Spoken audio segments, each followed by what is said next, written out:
Hey everybody, it's Jason Blaha here, and I'm going to relax, get in my place of zen first thing this morning, talk to you guys about something that's going to be kind of comical, but at the same time I'm going to keep it pretty serious because it's kind of funny because I had a subscriber make a statement. He asked me a question. It was one of those videos talking about vegetarians or something.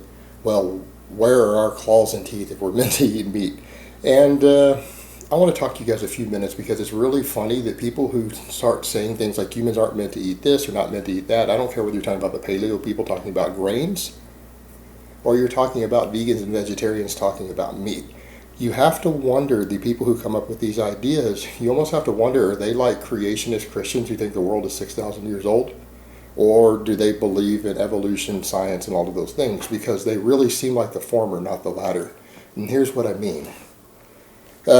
The idea that humans are not meant to eat certain foods because of certain physical characteristics compared to other animals suggests these people haven't followed the human biological evolutionary pattern over the years. Humans fill a unique niche in the world. We pretty much eat everything. Humans are the most adaptable species in terms of diet and adapting to the diet and the indigenous foods of any region that the world has ever seen. That's the reason we thrive on every single continent other than Antarctica. Look at any part of the world and there are successful civilizations in every climate, every ecosystem of human beings, Homo sapiens. And that was before the modern world, before we got to the industrial age and all of that. So when someone asks the question of where are our claws and teeth, meaning to hunt and kill animals, well, I'm holding one right now.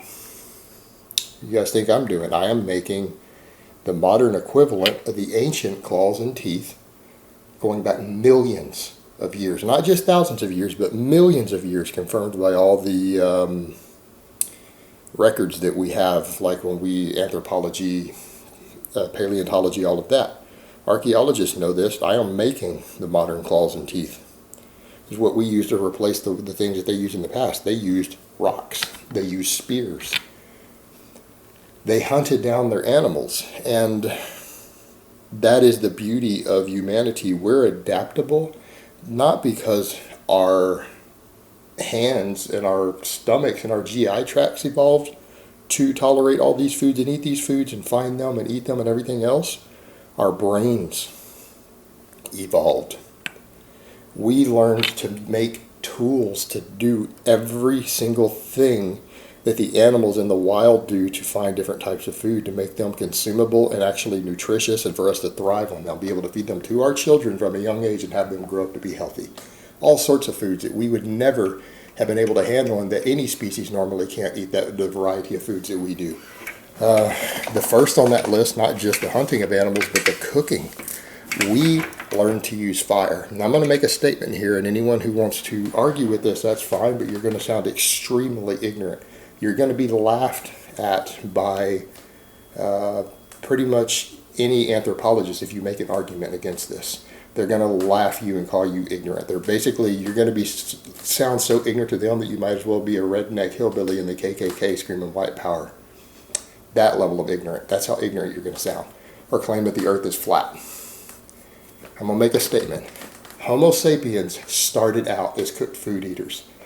The very first Homo sapiens ever in the world were already eating cooked food and cooked meat.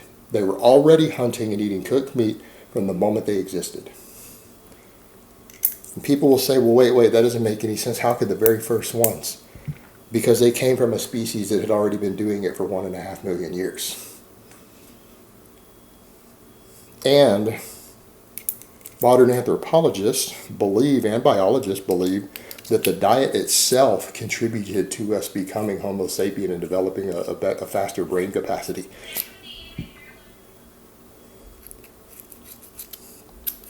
The additional foods that we got, the higher caloric load, the higher concentration of nutrients from cooking food allowed us to break down all the sinew and collagen and everything else so that we could chew and digest more meat more quickly to get certain fatty acids.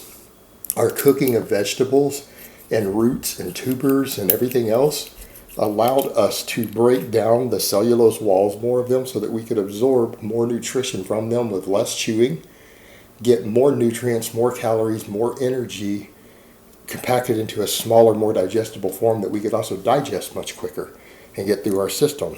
This additional nutrition, these additional fatty acids, these additional vitamins and everything else that we got from cooking the food allowed us to, over time, develop a larger brain, particularly the fatty acids, because your brain is made out of essential fatty acids. Omega-3 and omega-6 are the primary caloric content of your brain tissue.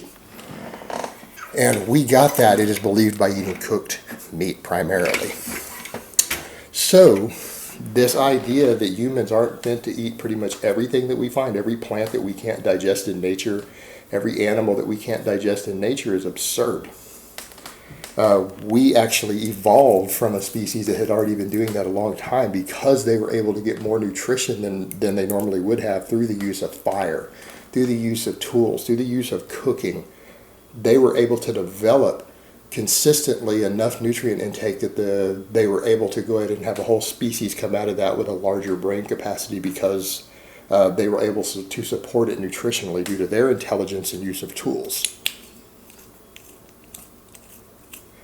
And that includes not just meat. We can cover the meat thing. It's believed that meat is responsible, played a huge role in us developing our intelligence and intellectual capacity through the use of fire and tools. But also even grains. All these people talk about we're not meant to eat grains. Well, we've been doing it forever. That's what the paleo people don't grasp. At least they grasp the cooked meat thing, but they don't grasp it. Grains, we ate everything. We learned to make tools well over 1 million years ago to break grains up, to harvest grains. Any grains that we found, to harvest them faster and how to break them up so that we could break through the casings around them so that we could digest them. Just like you do with seeds and nuts. We learned to break those shells easy enough. Sorry about that.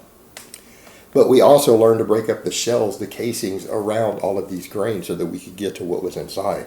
So humans have been eating these things since the very beginning of our species. That is our diet. Our diet is to find all of these foods and find tools and cooking processes to either harvest those foods, make them safer to eat, more nutritious to eat, and to get them into our bodies and find ways to digest them. Cooking itself is a digestion process. And that includes everything from grains and vegetables and meats. It pre-digests your food. It's what breaks up a lot of the sinew around tougher chunks of meat with all that connective tissue so that you can absorb it faster and that you can even get nutrition from the connective tissue that you might not normally digest easy enough so that you can chew it up without having the animal's sharp teeth, so that you can digest it easier, faster, get more nutrition from it. And since we have a slightly longer GI tract than true predators, our GI tract is the same length of omnivores. The concern there is it developing bacteria in your gut that might be bad for you. But because we've cooked it, we absorb it faster and it passes through faster.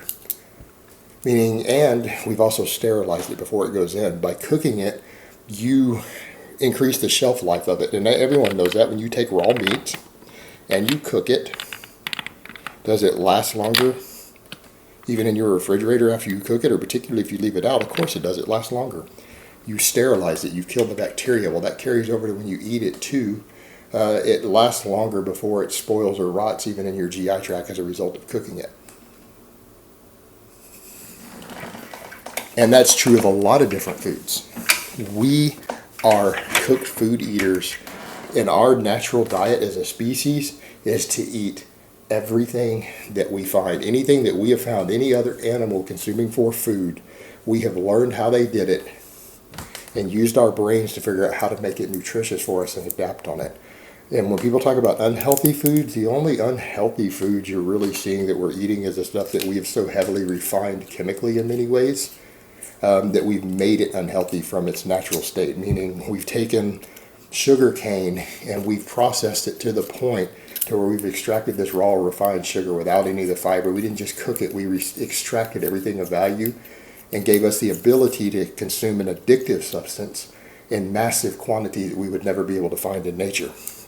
Same thing with the fatty animals we eat. Those animals don't exist in that state in nature. We take animals and we put them in a pen and we fatten them up with enormous amounts of calories so that they have so much fat on them,